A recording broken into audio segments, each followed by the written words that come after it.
اللعين الرجيم بسم الله الرحمن الرحيم الحمد لله الملك الحق المبين المتصاغر لعظمته جبابرة الطاغين المتخاضع لكبريائه عصاة المتمردين المعترف بربوبيته سائر الخلق أجمعين والصلاة والسلام والتحية والإكرام على أشرف النبيين وخاتم المرسلين سيدنا ومولانا أبي القاسم محمد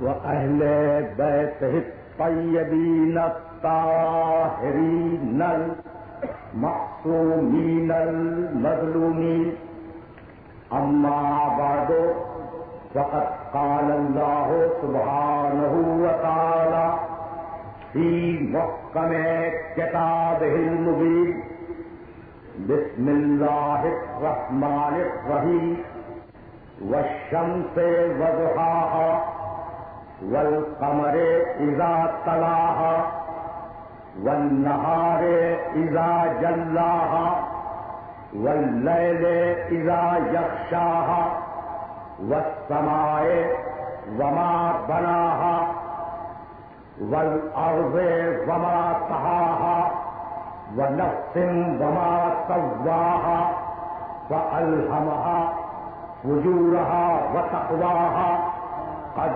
أفلح من زكاها وقد خاب من دساها صلى الله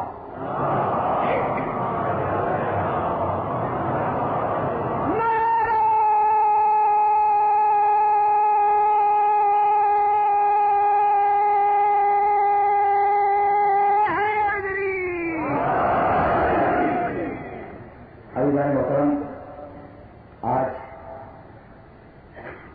سن 1419 ہجری کا پہلا دن ہے اور آج ہم پھر ایک مرتبہ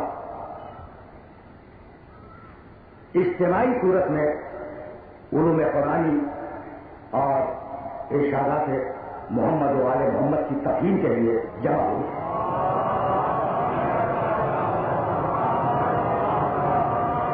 ہم نے اپنی روایت اور اپنی تحریک کے مطابق نئے ہجری سال کا آغاز ایک مرتبہ پھر صفے گریا و ماتم کو بچھا کر کیا ہے. یہ جو گریا ہے نا، رونا، یہ کسی کا طنز نہیں ہے، یہ کسی پر تنقید نہیں ہے. یہ گریا نہ تیر ہے نہ تبر ہے. یہ گریا یہ رونا شعار زندگی ہے. یہ رونا شرافت آدم ہے. یہ رونا تہذیب انسانیت ہے. یہ رونا، یہ گریا اگر ایک طرف مظلوم کی مظلومیت کا اعلان ہے تو یہی رونا دوسری طرف ظالم کی رسوائی کا بھی اعلان ہے. تو اس گریے کی حفاظت کرو، اس ماتم کی حفاظت کرو. یہ رونا تمہاری پہچان ہے، یہ رونا تمہارا تشخص ہے. میں اپنے محترم سننے والوں کی خدمت میں کہنا یہ چاہ رہا ہوں کہ ہم نے خوشی سے، مسرت سے، ابتہاج سے اپنے سال کا آغاز نہیں کیا.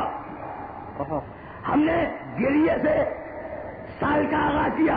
یہ گریا علامت زندگی ہے، اس لیے کہ بچہ جب دنیا میں آتا ہے تو ہنستا ہوا نہیں آتا، روتا ہوا آتا ہے.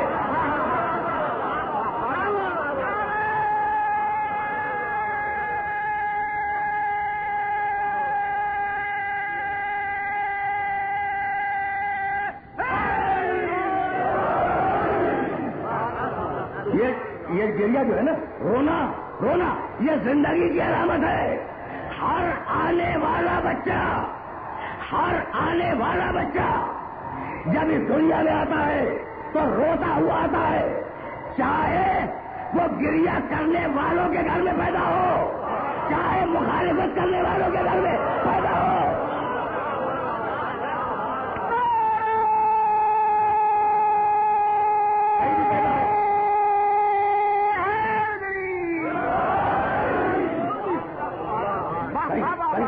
کہیں بھی پیدا ہو بچہ آئے گا تو روتا ہوا آئے گا، تاکہ زندگی کا آغاز رونے سے ہو.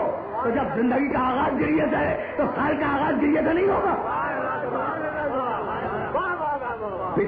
پچھلی قدیم تاریخوں میں جاؤ دیکھو، جتنی تاریخیں لکھی گئی ہیں نا، قدیم تاریخ اسلام کی بات نہیں کر رہا ہوں، تاریخ انسانیت کی مختلف الخیال مورخین نے لکھی. ہندو مورخین کو دیکھو، عیسائی مورخین کو دیکھو، مسلمان مورخین کو دیکھو. حبوط آدم کا آسمان سے زمین پہ آنا جاؤ دیکھو، سر سید کی زبان میں دیکھو، بڑی بڑی کتابیں لکھی گئی، عربی کتابوں میں دیکھو، دوسری تاریخوں کے اندر دیکھو. آدم علیہ السلام زمین پہ آئے، سب کو معلوم ہے کہ آدم علیہ السلام زمین پہ تشریف آئے. اچھا کہاں آئے؟ سراندیپ کی پہاڑیوں میں اتارے گئے، ٹھیک ہے نا. حضرت حوا سلام اللہ علیہ وہ بھی تو زمین پہ آئی نا آدم کے ساتھ. کہاں اتاری گئی؟ جدے میں. آج تک حضرت حوا کی قبر مطہر جدے میں موجود ہے. بھائی عجیب بات ہے، آدم کو سراندیپ میں اتارا، حوا کو جدے میں اتارا، تو پروردگار مقصد کیا ہے؟ کہا بھائی مقصد یہ ہے کہ حوا فراق آدم میں گریا کرتی رہے، آدم فراق حوا میں گریا کرتے رہے، اور انسانوں کی پہلی تہذیب گریے سے بنے ہنسے چلے ہوئے.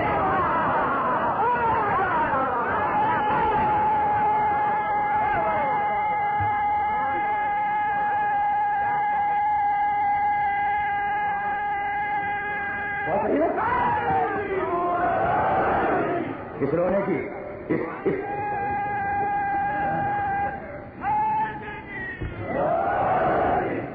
اس رونے کی حفاظت کرنا، اس گریے کی حفاظت کرنا. یہ گریا کردار آل محمد ہے. آخر امام علی بن ابو طالب نے محرم کا چاند دیکھا، یاد ہے؟ آل محمد کا کردار تو میرے ہر سننے والے کے ذہن میں محفوظ ہوگا نا، یاد ہے نا؟ امام نے محرم کا چاند دیکھا، امامہ اتار کے رکھ دیا، انا للہ و انا الیہ راجعون، اور مسلسل روتے رہے. کچھ دنوں کے بعد، محرم کے 10 دنوں کی تاریخ ہے، کچھ دنوں کے بعد پاؤں سے نالے ڈال دی، کچھ دنوں کے بعد گریبان کھول دیا. جب کسی نے پوچھا کہ فرزند رسول سبب کیا ہے کہ آپ عاشورے کو اتنی اہمیت دیتے ہیں، قتل حسین کو اتنی اہمیت دیتے ہیں، تو بڑے جلال کے عالم میں 2 جملے کہے. پہلا جملہ کا اللہ تنسونہ کما نسیتم الغدیر، ہم کربلا کو اس لیے اہمیت دیتے ہیں کہ کہیں تم غدیر کی طرح کربلا بھی نہ بھول جاؤ. دیکھو کیا ربط ہے کربلا کا غدیر سے اور غدیر کا کربلا سے. ہم اس کو کربلا کے واقعے کو اس لیے اہمیت دیتے ہیں کہ تم غدیر کی طرف کبھی کربلا کو فراموش نہ کر رہے ہو. اور اس کے بعد ایک جملہ کہا، پوچھنے والے ان کن کا باقی سب کے، بھائی عجیب و غریب جملہ ہے، سب کے اللہ جدید غریب. دیکھ تجھے ایک اصول بتا رہا ہوں کہ اگر تجھے تیری زندگی میں کبھی بھی کسی چیز پہ رونا آ جائے تو پہلے میرے مرحوم جب پہ گریا کر، پھر اس چیز پہ گریا. پہچان رہے ہو نا اس جملے کی قیمت کو؟ پہچان رہے ہو نا؟ ان کنتا باقی لاشائی سب کے اللہ جدید غریب. اگر کبھی کسی بات پہ رونا آ جائے تو پہلے حسین پہ گریا کر، پھر کسی اور چیز پہ گریا کر. یہ حکم ہے. علی ابن ابو طالب کا ایک تہذیب دی ہے گریے کی، ایک روایت دے دی گریے کی. یہ تو 8واں امام تھا، اور وہ امام جس نے جلے ہوئے خیموں کے درمیان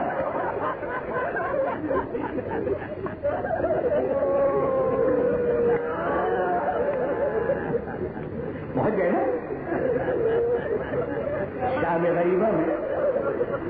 شام غریبہ میں جس امام نے بھائی جملہ سننا، جب تم پر واضح ہوگا کہ گریے کی اہمیت کیا ہے. شام غریبہ میں جب خیمے جل گئے ہے نا تو جلے ہوئے خیموں کے درمیان پوری رات میرا بیمار امام سجدے میں سر رکھ کر اللہ کا شکر ادا کرتا رہا.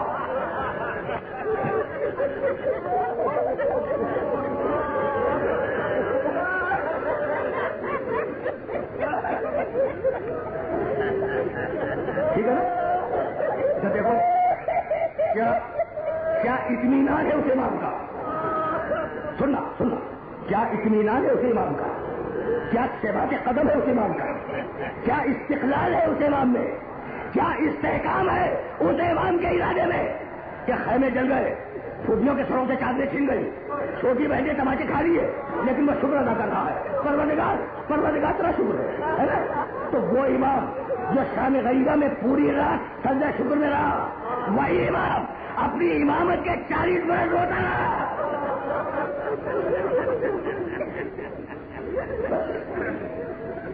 نہیں رکوں گا تو ایک مرضے تو رکوں گا نہیں, لیکن جب رونے والے امام کا تذکر آ گیا تو سنتے جاؤ.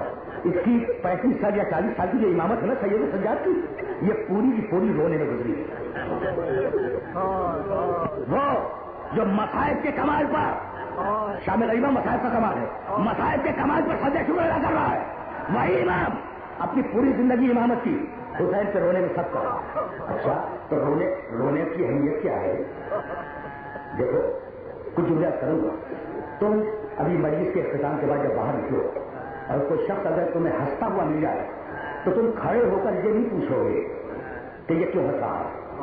لیکن اس کے برعکس اگر تم نکلو اور کوئی روتا ہوا انسان مل جائے تو تم تھوڑی دیر کے لیے کھڑے ہو جاؤ گے اور اس سے پوچھو کہ بھائی تمہارے رونے کا سبب کیا ہے.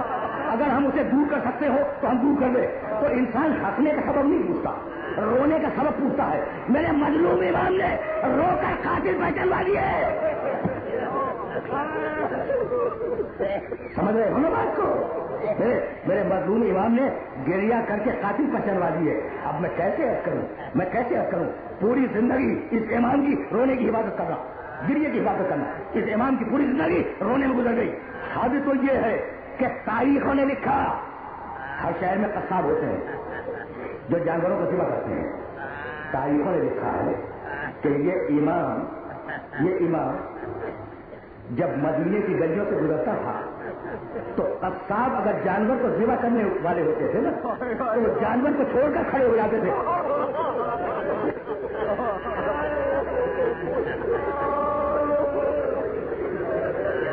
پہچانا تم نے پہچان لیا امام کو. ایک دن بیمار امام سید سجاد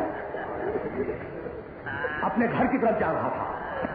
جس کوچے سے گزر ہوا اس کوچے میں قصاب کی دکان تھی. قصاب نے جانور کو لٹانے کے بعد چھری رکھی جانور کے گلے پر. امام آ رہا ہے. دوسرے جو دکاندار تھے نا انہوں نے چیخ کے کہا ارے جانور چھوڑ دے.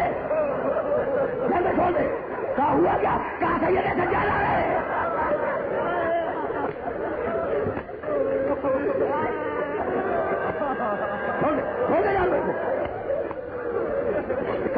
سید سجاد آ رہے ہیں. میں سننا خدا کی طرف. اسے جانور کو چھوڑ دیا, چھری دوسری طرف پھینکی. اب جانور بھی آزاد ہو گیا, چھری بھی پھینک دی اور کھڑا ہو گیا اپنی دکان کے سامنے. سید سجاد قریب آئے. علم امامت ہے نا, کہنے لگے مجھے معلوم ہے کہ تو جانور کو ذبح کرنے والا تھا اور تو نے میرے احترام میں جانور کو رہا کر دیا. دیکھ جانور کو ذبح کرنا میرے نبی کی سنت ہے, میرے نانا کی سنت ہے, تو میں تجھے منع نہیں کرتا. جانور ذبح کر. بس سننا جو مشورہ دیا ہے امام نے, جانور ذبح کر, سنت نبی ہے. لیکن بس اتنی گزارش ہے کہ جانور کو ذبح کرنے سے پہلے ایک ووٹ پانی پلا لے.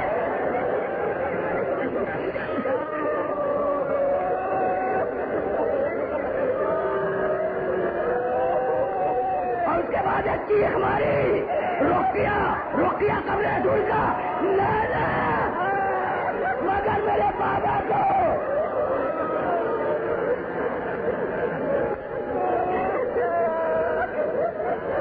ذبح سے پہلے ایک گھوٹ پانی بھی نہیں ملا. سن لیا. اس گریے کی عبادت کرنا, اس ماتم کی عبادت کرنا کون نہیں جانتا کہ سید سجاد کے سامنے کھانا آیا. کہنے لگے کیسا آکل وقت قتل ابی افشانہ, میں یہ کھانا کیسے کھا لوں, میرا باپ تو بھوکا مارا گیا تھا.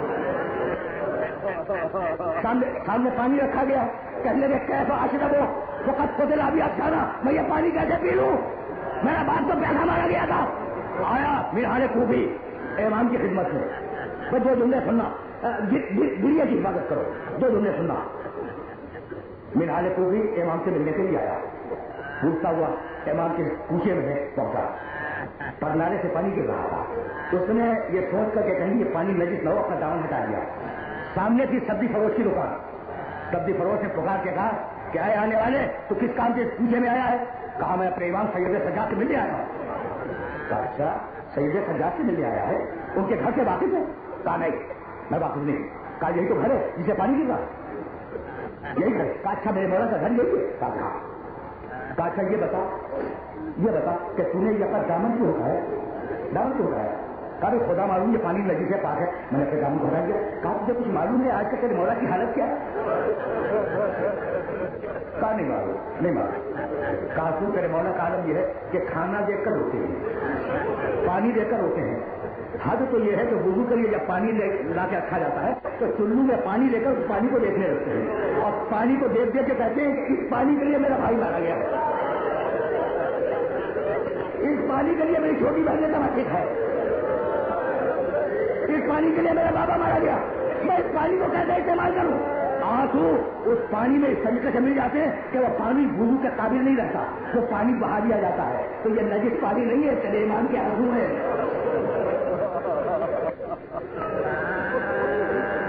اجرکم اللہ منہال آیا امام کی خدمت میں, سلام کیا, بیٹھ گیا, دیکھا کہ امام رونے میں مشغول ہے. اب زیادہ میں تو نہیں دوں گا, لیکن جملہ تو سنتے جاؤ, میں تو بار بار کہہ رہا ہوں. دیکھو بزرگ سب جانتے ہیں, جن کی عمریں گزر گئی سب جانتے ہیں, نئی نسل کو بتا رہا ہوں, گریہ کی عبادت کرو, اس گریہ کی عبادت کرو.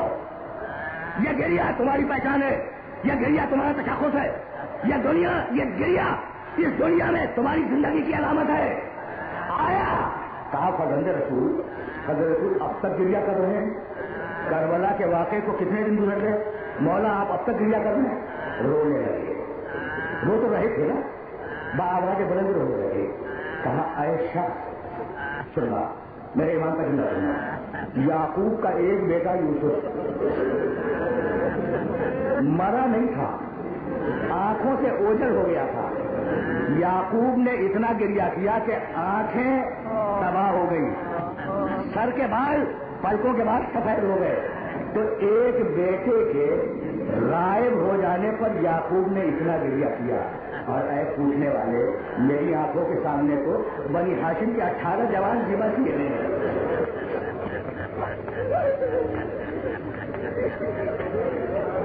بنی ہاشم کے 18 جوان ذبح کیے گئے. مجھ سے پوچھتا ہے کہ کب تک گریہ کیجیے گا.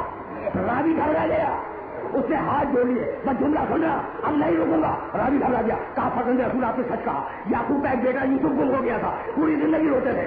آپ کے سامنے 18 جوانوں نے بنی ہاشم مارے گئے. مولا سچ ہے, لیکن مولا آپ میں اور یعقوب میں فرق ہے.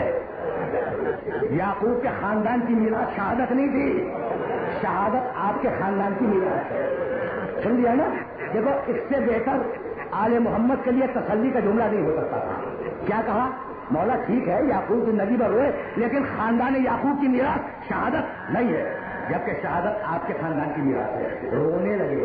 کہا پوچھنے والے کہنے والے تم نے سچ کہا, خاندان آل محمد کی میراث شہادت ہے, یعقوب کے خاندان کی میراث شہادت نہیں تھی, لیکن ہمارے خاندان کی میراث جو شہادت ہے تو بس اتنا اور بتا دے کہ کیا بہن کا تماچا کھانا بھی میراث ہے, کیا بھوبیوں کے چادروں کا چھل جانا بھی میراث ہے, کیا دیار بدیار پھرایا جانا بھی میراث ہے, اور کیا منادی کا آواز دینا بھی میراث ہے کہ تماشا دیکھنے والوں تماشا دیکھو اولاد رسول کا.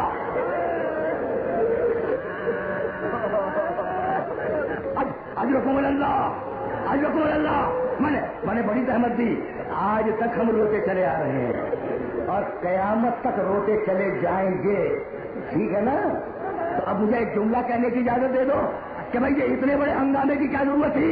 حسین ابن علی اٹھتے اور اٹھنے کے بعد نعوذ باللہ سمجھانے کے لیے کر رہا ہوں اتنا ہنگامہ، قیامت تک گریا، قیامت تک ماتم، قیامت تک سوریا ہوگا.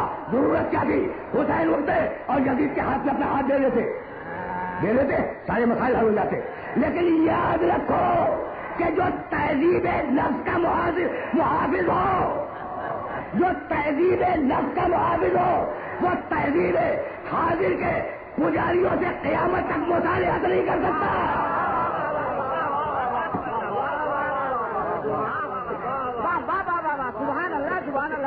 گئی بات اس مرحلے تک، جس مرحلے تک بات کو لانا تھا. موضوع گفتگو ذہن میں ہے نا، تہذیب نفس اور تہذیب حاضر.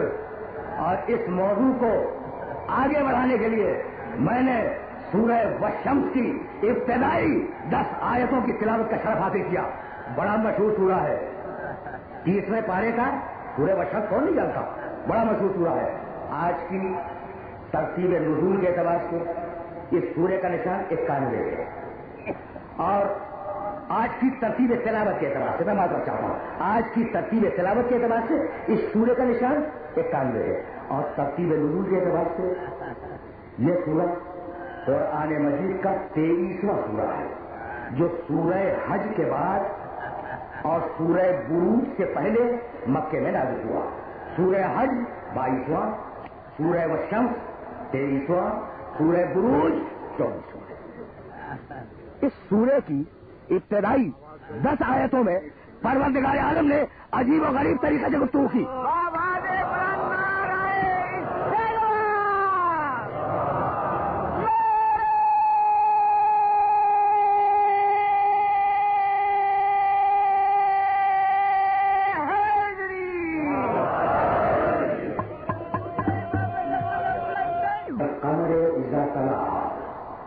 قسم ہے چاند کی جب سورج کے پیچھے بلا فاصلہ آئے، فوراً آئے. والنہار اذا جلاھا، قسم ہے دن کی جب مکمل طور سے روشن ہو جائے. واللیل اذا یغشا، قسم ہے رات کی جب وہ مکمل طور سے اندھیری ہو جائے. والسماء وما بناھا، قسم ہے آسمان کی، قسم ہے آسمان کی کہ ہم نے اسے کتنا اچھا بنایا. والارض وما طحاھا، قسم ہے زمین کی کہ ہم نے اسے کس طریقے سے پھیلا دیا اور فضا میں لڑکا دیا. والنفس وما سواھا، اور قسم ہے نفس کی کہ ہم نے اس نفس کو کتنا بہترین بنایا. فالہمھا فجورھا وتقواھا، اور ہم نے اس نفس کو فسق و فجور کی صلاحیت بھی دے دی اور تقوی کی صلاحیت بھی دے دی.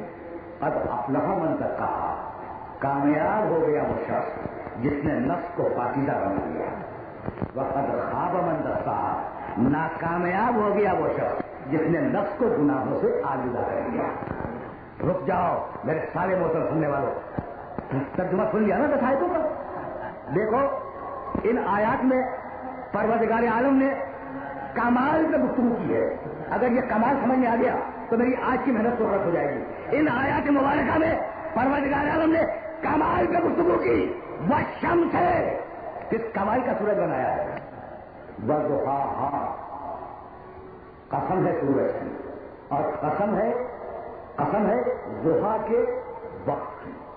دیکھو طلوع کے وقت کی قسم نہیں کھائی، سورج نکلتا بھی تو ہے، سورج ڈوبتا بھی ہے. سورج کے نکلنے کے وقت کی قسم نہیں، سورج کے ڈوبنے کے وقت کی قسم نہیں، سورج کے زوال کی قسم نہیں. اس لیے کہ جب سورج نکل رہا ہوتا ہے تو روشنی پورے طریقے سے نہیں آتی زمین پر. جب سورج ڈوب رہا ہوتا ہے تو روشنی پوری سمٹ کے جا رہی ہوتی ہے. جب سورج زوال کی طرف آمادہ ہو جائے تو روشنی میں کمی پیدا ہو جاتی ہے. واحد وقت سورج کی روشنی کے کمال کا ضحیٰ ہے.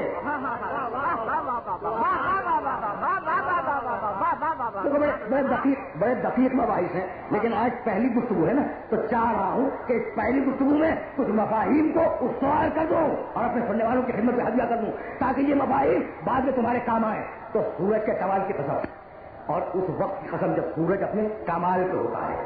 ٹھیک، دوسری آیت والقمر اذا تلاہا، قسم ہے چاند، ٹھیک، جب وہ سورج کے بلا فاصلہ پیچھے آئے، بلا فاصلہ پیچھے آئے، ایسا نہ ہو کہ سورج ڈوب جائے اور چاند نہ ہو۔ اب میں روزمرہ کا مشاہدہ تمہیں بتا رہا ہوں، جا کے اسے چیک کر لینا کہ پہلی سے لے کے 10 تک یہ جو چاند نکلتا ہے نا، یہ سورج کے ڈوبنے کے بہت دنوں بعد، بہت دیر بعد، اور آخر میں 20 سے 30 تک جو چاند نکلتا ہے وہ سورج کے ڈوبنے کے بہت دیر بعد۔ اچھا، تو بلا فاصلہ کب نکلتا ہے؟ 11 کی شب میں، 12 کی شب میں، 13 کی شب میں، 14 کی شب میں، اور یہی 4 راتیں کمال کی راتیں ہیں۔ پہنچ رہی ہے بات پہنچ رہی ہے سننے والوں تک؟ تو سورج کے کمال کی قسم، سنتے جانا، آج پہلی گفتگو ہے اور تمہید استوار ہو جائے۔ سورج کے کمال کی قسم، شمس کہتے ہیں سورج کو، بچوں کو بتا رہا ہوں، والقمر اذا تلاہا، چاند کی قسم جب فوراً پیچھے آئے، چاند کے کمال کے وقت کی، فوراً پیچھے کب آتا ہے؟ 11، 12، 13، 14، ٹھیک۔ والنہار اذا جلاہا، جب پوری طرح دن روشن ہو جائے، کہیں اندھیرا ہو کہیں روشنی ہو نہیں، جب پوری طرح دن روشن ہو جائے اس وقت کی قسم، دن کے کمال کی قسم، ٹھیک۔ واللیل اذا یغشاہا، جب پوری طرح رات اندھیرا کر دے، رات کی تاریکی کے کمال کی قسم، ادھر دن کے اجالے میں کمال، ادھر رات کی تاریکی میں کمال۔ والسماء وما بناہا، قسم ہے آسمان کی، کتنا مضبوط بنایا، کتنا کامل بنایا، آسمان کے کمال کی قسم۔ والارض وما طحاہا، قسم ہے زمین کی، کیسا پھیلایا ہے اسے، کیسا اسے گول بنایا، کیسا اسے حرکت میں رکھا، یہ لڑک رہی ہے، زمین کے کمال کی قسم۔ والنفس وما سواہا، اور دیکھو کتنے کمال کا نفس بنا لیا، کتنا اچھا نفس بنا لیا کہ اس سے اچھے نفس کی، ایسے بہتر کسی نفس کی گنجائش نہیں تھی، کسی نفس کے آنے کا امکان نہیں تھا، تو ہر شے کے کمال کی قسم کھائی۔ بھائی توجہ رہے، سورج خدا کے کمال کی نشانی ہے، اس لیے سورج صاحب کمال ہے۔ رک جانا، میں نے تمہید میں بڑا وقت لیا اور اپنے سننے والوں کو بڑی تحمت سماعت دی، لیکن اب سننا، والشمس وضحاہا، شمس سورج کے کمال کی قسم، والقمر اذا تلاہا، چاند کے کمال کی قسم، واللیل اذا یغشاہا، رات کے کمال کی قسم، والنہار اذا جلاہا، دن کے کمال کی قسم، والسماء وما بناہا، آسمان کے کمال کی قسم، والارض وما طحاہا، زمین کے کمال کی قسم۔ تو کمال کی قسم کھائیے نا، توجہ، کمال کی قسم کھائیے۔ سورج اللہ کے کمال کی نشانی، چاند اللہ کے کمال کی نشانی، شمس، اب میں سورج چاند کیوں کہوں، میں تو عربی لفظ استعمال کروں گا، شمس سورج اللہ کے کمال کی نشانی، قمر اللہ کے کمال کی نشانی، سما اللہ کے کمال کی نشانی، ارض اللہ کے کمال کی نشانی۔ اب میں پڑھوں، اعلموا یا ملائکتی و یا سکان سماواتی انی ما خلقت السماء مبنیۃ ولا ارضا مبنیۃ۔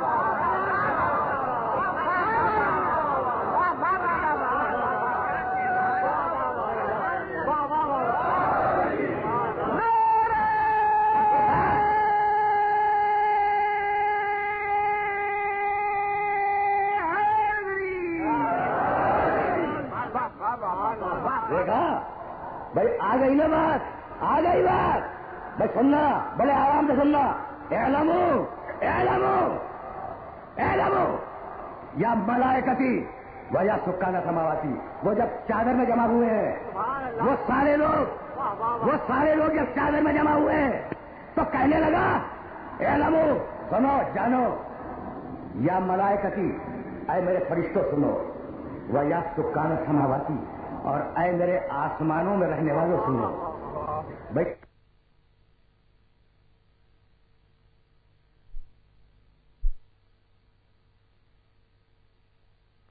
اشرے کا موضوع کیا تھا؟ انسان معاصر اور قرآن، اور میں نے کس سورہ کی تلاوت کی تھی؟ بسم اللہ الرحمن الرحیم، والعصر ان الانسان لفی خسر الا الذین آمنوا وعملوا الصالحات وتواصوا بالحق وتواصوا بالصبر۔ مسلسل میری گفتگو اسی سورہ مبارکہ پہ رہی ہے، ٹھیک ہے نا؟ تو میں نے پہلی تقریر میں عرض کیا تھا کہ قرآن مجید کا اصول یہ سننا، اس جگہ کوئی بات ہدیہ کرنا چاہ رہا ہوں، اس آیت مبارکہ کی روشنی میں قرآن نے ایک اصول دیا ہے، یہ بھی تو قسم سے شروع ہوا ہے نا، ایک قسم سے، زمانے کی قسم۔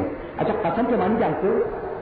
ذرا رک جانا، آج یہ بھی طے ہو جائے کہ جو ہم کھاتے ہیں خدا کی قسم مطلب کیا ہوا؟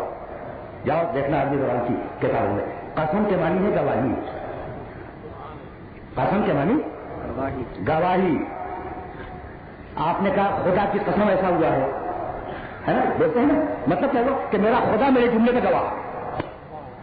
عباس کی قسم ایسا ہی ہوا، یعنی آپ نے عباس کو گواہ کر دیا۔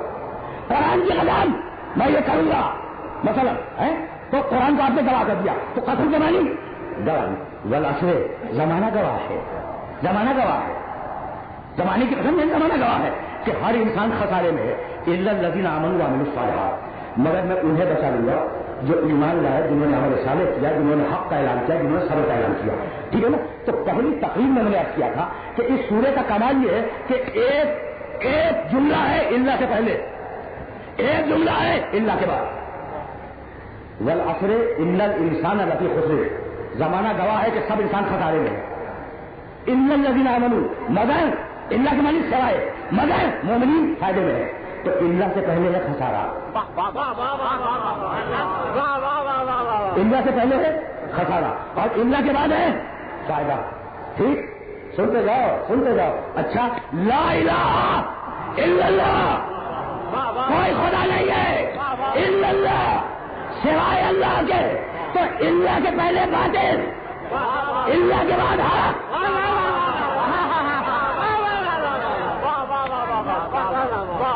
ذہن میں رکھنا، یہ تو ہو گئے اللہ کے پہلے خسارہ، اللہ کے بعد نفع، اللہ کے پہلے باطل، اللہ کے بعد حق۔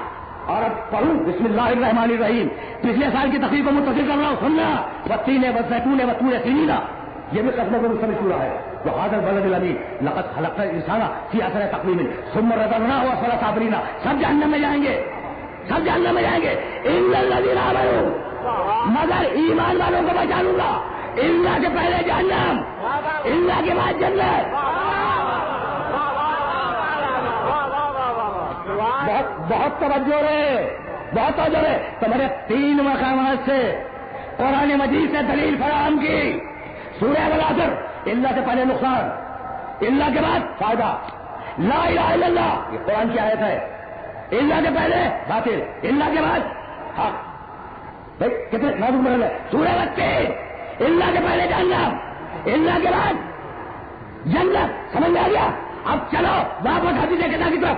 انی ما خلقت سماء مبنیۃ ولا ارضا مدیۃ ولا قمرا منیرا ولا شمسا مضیۃ ولا فلکا یدور ولا بحرا یجری ولا فلکا یسری الا فی محبت هؤلاء الذین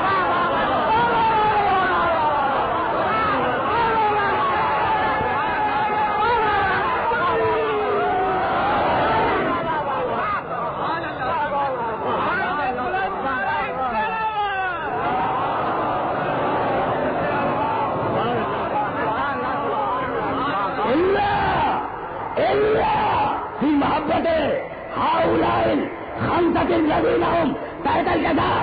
تو اب جو چادر سے باہر ہو وہ خسارہ ہے، جو چادر کے اندر ہو وہ فائدہ ہے، جو چادر کے باہر ہو وہ باطل ہے، جو چادر کے اندر ہو وہ حق ہے، جو چادر کے باہر ہو وہ جہنم ہے، جو چادر کے اندر ہو وہ جنت ہے۔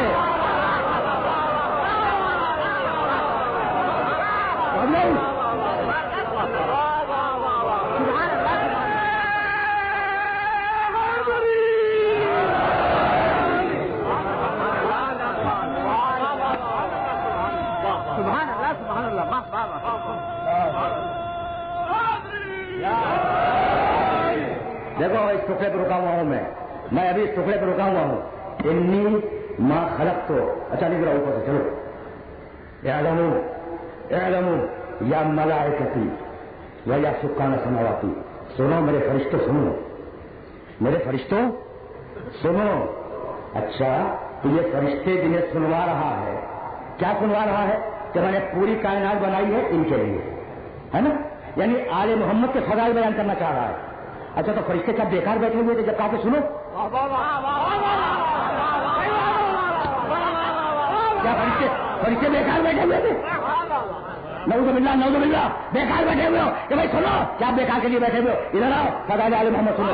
ایسا تو نہیں ہے میں سب ہو گے ہم دیکھا وہ مقدس پروردگار تو نے فائدہ ہی کیا ہے کہ ہم تیری عبادت کریں, تیری تصویر کریں, تیری تقدیر کریں. تو ہر فرشتہ تصویر اور تقدیر سے مشغول ہے اور پروردگار کہتا ہے اسے چھوڑو اسے سنو.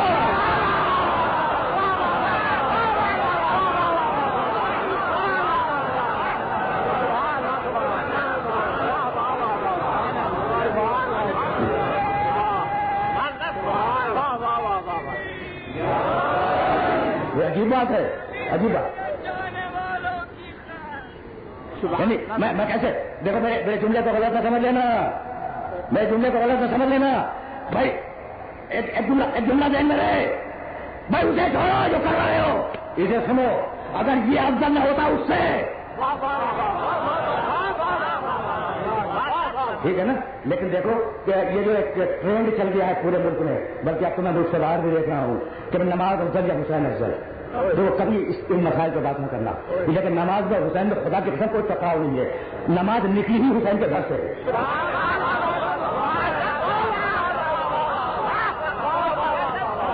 نماز نکلی تو کس نے بتائی نماز؟ تو کس نے بتائی؟ تمہارے باپ داداؤں کو کس نے نماز بتائی؟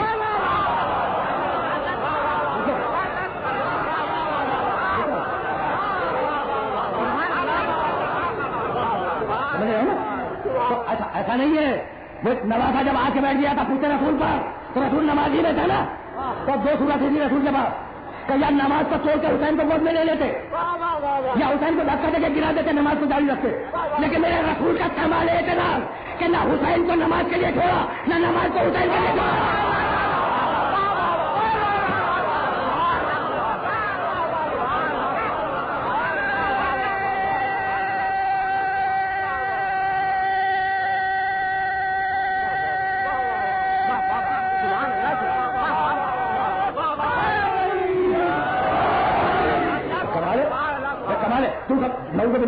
تم سمجھتے ہو کہ نماز میں حسین میں کوئی ٹکراؤ ہے؟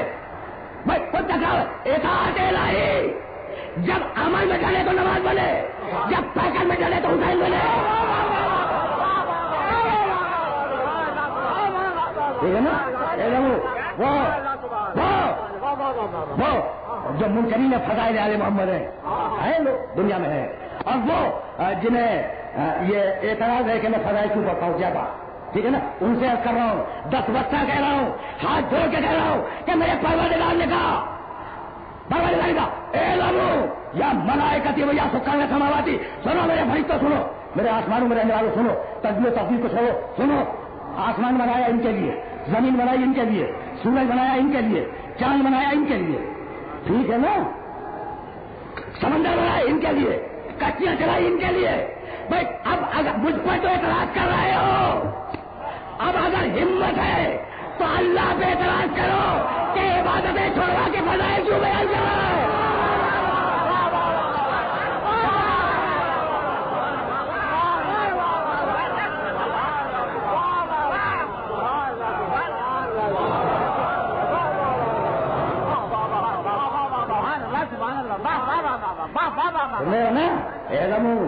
اعلموا یا ملائکتی و یا سکانہ سماواتی.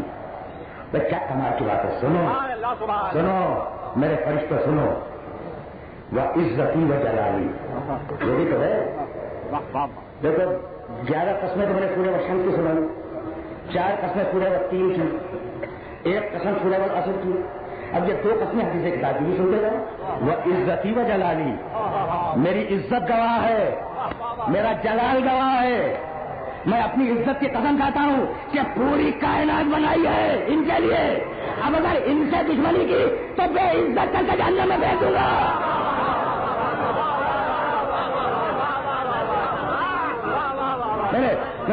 میرے جلال سے ڈرتے رہنا, میرے جلال سے ڈرتے رہنا, تو میں بے عزت کر کے جہنم میں بھیج دوں گا. میں نے آسمانوں کو بنایا, زمین کو بنایا, سورج کو بنایا, چاند کو بنایا. بھائی رکے رہنا, خدا کی قسم رکے رہنا. اسی میں رہنے کے لیے تو رحمت دی ہے. اچھا کس لیے بنایا ان ساری چیزوں کو؟ اللہ فی محبت ہؤلاء الخمسۃ الذین هم تحت کے ساتھ. اللہ کے بعد اللہ ہے. یہ جو 5 ہے خمسہ کے نامی 5, 4 اربعہ کے نامی 4, ٹھیک,